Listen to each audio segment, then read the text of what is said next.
Hello friends, আমি sweeties কিচেনে তোমাদের স্বাগতম। আজকে আমি বানাবো ছোলার ডালের হালুয়া। তো কীভাবে বানাচ্ছি প্রথম থেকে ভিডিওটা শেষ পর্যন্ত দেখতে থাকো।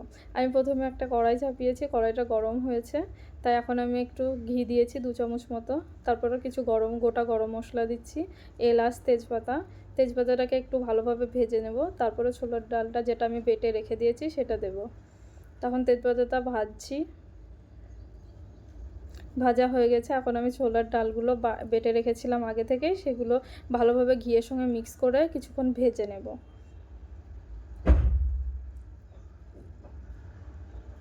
সুন্দরভাবে বারবার লাড়তে হবে যাতে লেগে না যায়, তলায় ধরে না যায়, তাহলে কিন্তু একটা খারাপ স্মেল আসবে। তো অনবরত নেড়ে যেতে হবে যাতে তলাতে না লেগে যায়।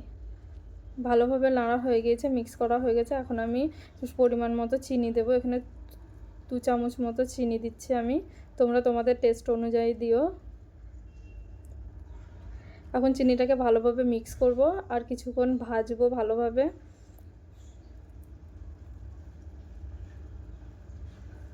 চিনিটাকে মিক্স করা হয়ে গেছে, ভালোভাবে ভাজাও হয়ে গেছে। এখন আমার হালুয়াটা রেডি হয়ে গেছে। এখন আমি 2 চামচ মতো ঘি দিলাম, ঘি দিয়ে এবার নামিয়ে নেব।